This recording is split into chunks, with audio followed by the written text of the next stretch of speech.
সম্মানিত দর্শক এবং শ্রোতাবৃন্দ, আমি ডক্টর আবুল কাশেম মোহাম্মদ মাহবুবুল্লাহ যশোরী বাংলাদেশি সেবা পার্টির পক্ষ থেকে আপনাদের সকলকে জানাই আসসালামু আলাইকুম ওয়া রাহমাতুল্লাহ। আমাদের দেশের ধর্মের খোয়ার মাদ্রাসা যারা বানিয়েছে, হাফিজি মাদ্রাসা হোক, মহিলা মাদ্রাসা হোক, কওমি মাদ্রাসা হোক কিংবা আলিয়া মাদ্রাসা, আবার যারা ধর্মের মাহফিল করে চলেছে, মনে রাখবেন এরা সবাই নারী বিদ্বেষী। এরা সবাই নারীদের নিয়ে এমন কিছু কথা বলে যেগুলি আপনি আমি বলতে পারবো না। তার সবচেয়ে বড় উদাহরণ হলো, আমাদের দেশে যেমন সুন্নি মুসলমান রয়েছে, তেমনি শিয়া মুসলমান রয়েছে, তেমনি রয়েছে কাদিয়ানি মুসলমান, আবার বাহাই মুসলমান, তদ্রূপ আহলে হাদিস সালাফি মুসলমানও রয়েছে। তাদের একজন প্রবক্তা আব্দুর রাজ্জাক বিন ইউসুফ,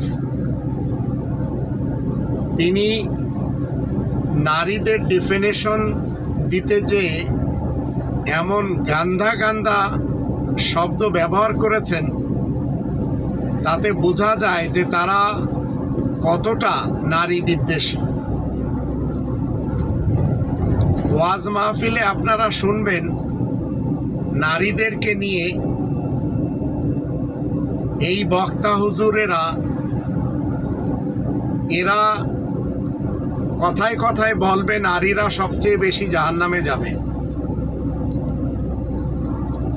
এরা বলবে স্বামীদের পায়ের তলে নারীদের জান্নাত রয়েছে, স্ত্রীদের জান্নাত রয়েছে। এরা নিজেদের ধর্মের খোয়ার মাদ্রাসা চালানোর জন্য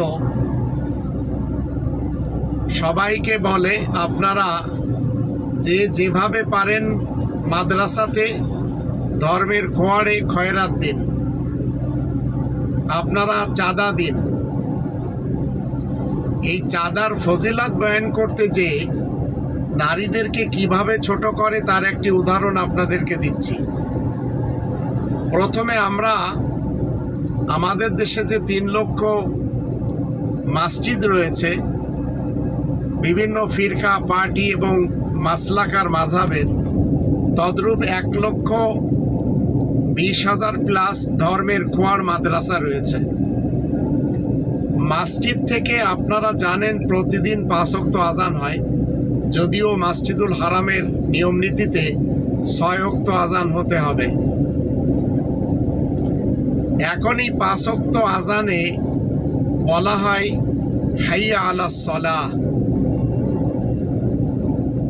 নামাজের দিকে তোমরা সবাই এসো। হাইয়া আলাস সালাতে বলা হচ্ছে না যে তোমরা শুধু পুরুষেরা আসবে, নারীরা আসবে না।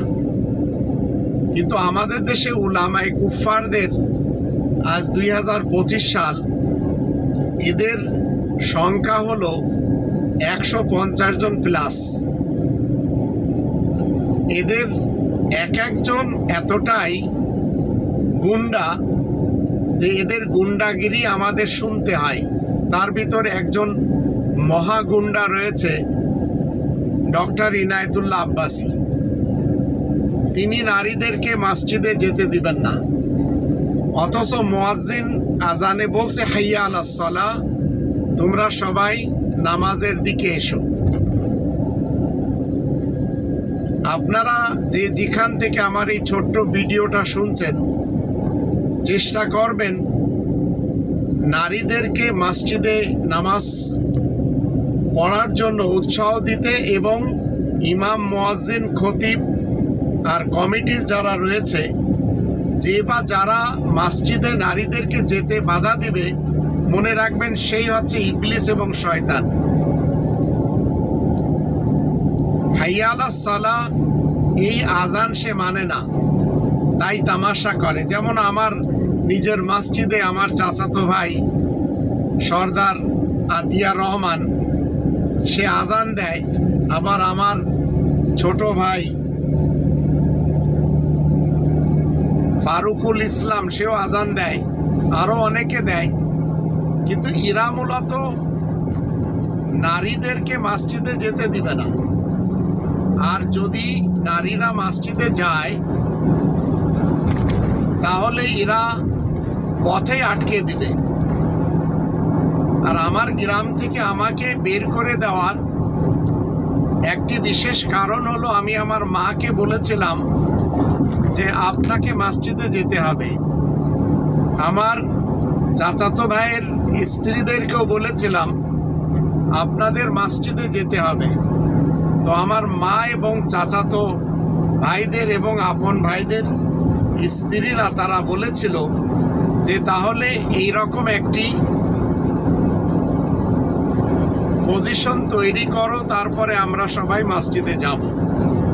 আর এই কথাগুলি যখন আমার ছোট ভাই যে ধর্ম বিক্রি করে খায় আর আমার বড় ভাই যে ধর্ম বিক্রি করে খায়, এই দুইজন কাফের এবং মুরতাদ, এরা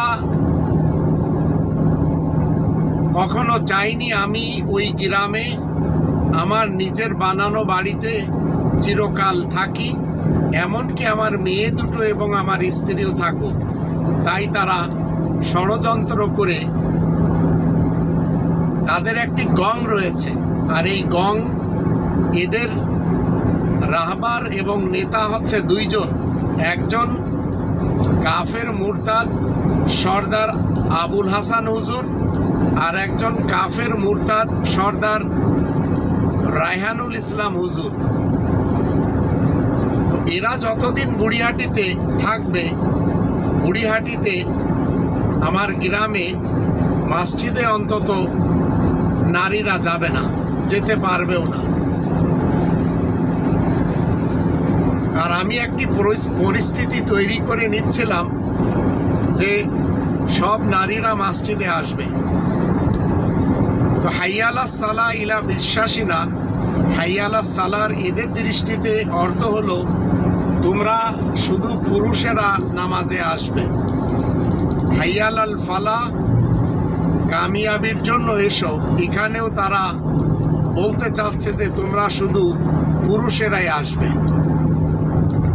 এরপর এই ধর্মের খোয়ার মাদ্রাসা যারা বানিয়ে বসে আছে, আমার আপন ছোট ভাই এই কাফের মুরতাদ সর্দার আবুল হাসান হুজুরের মতো,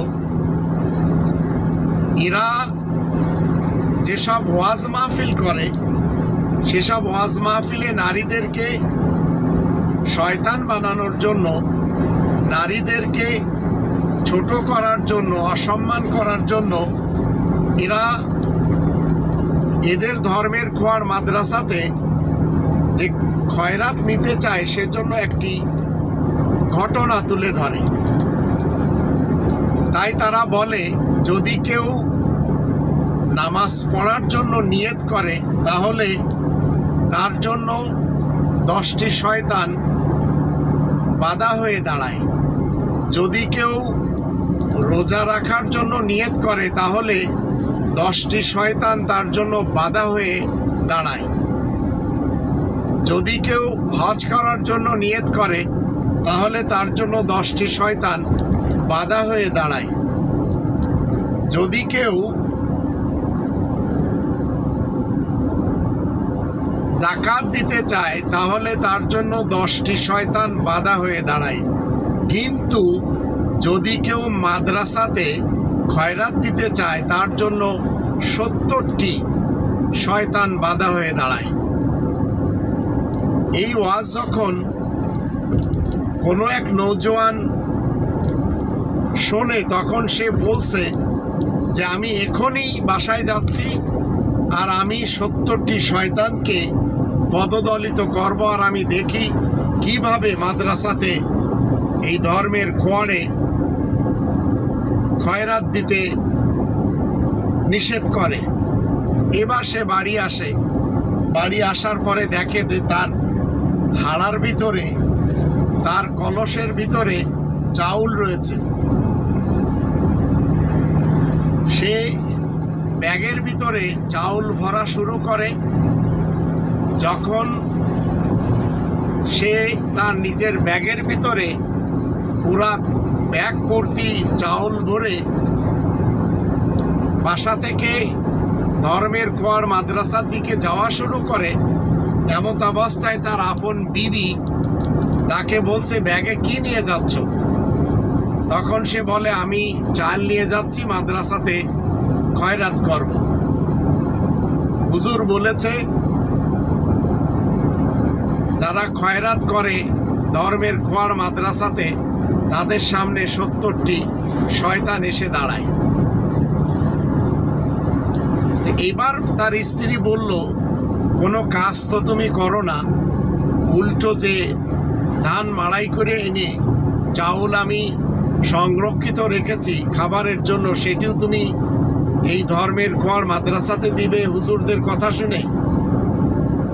তখন তার স্বামী বলে, এবার বুঝতে পেরেছি তুই একাই হচ্ছিস 70টি শয়তানের গডমাদার।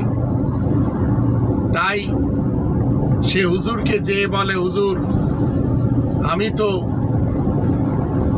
শয়তান, 70টি শয়তান, এদের গডমাদারের সাথে সংসার করি।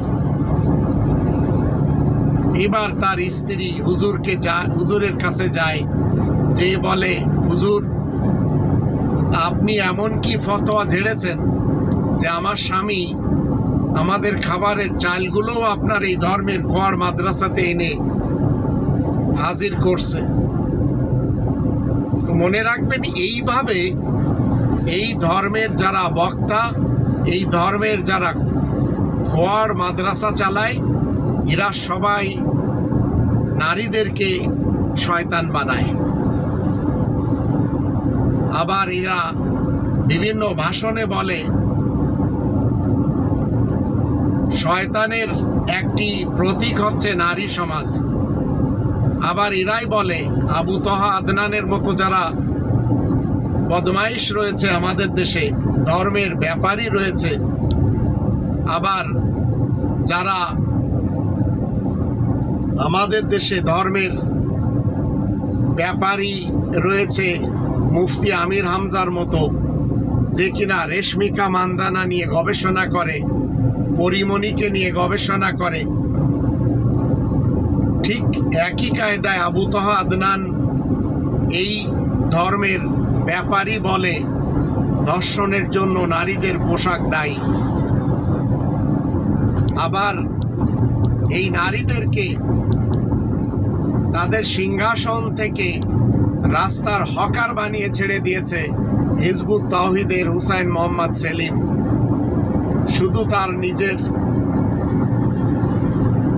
ধর্মের ব্যবসাকে চাঙ্গা করার জন্য তার পত্রিকা বিক্রি করে এই হিজবুত তাওহীদের নারীরা, আর তারা মনে করে ইসলাম প্রমোট করে চলেছে।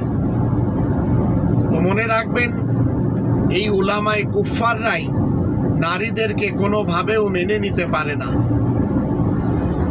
তাই আসুন 17 নম্বর সূরা বানী ইসরাইলের 70 নম্বর আয়াতের মেসেজ আমরা জানি, যেখানে আল্লাহ বলেছেন, ওয়ালাকাদ কাররামনা বানি আদম, আমি আদম সন্তানকে মান সম্মান দিয়েছি। এখানে আদম সন্তান বলতে শুধু পুরুষ সমাজ না, এটি মনে রাখবেন, আমাদের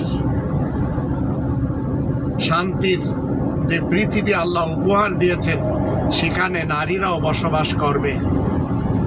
আল্লাহ আমাদের সবাইকে এই উলামায়ে কুফফারদের ষড়যন্ত্র থেকে এবং এদের হিংসা থেকে বাঁচার তৌফিক দান করুন।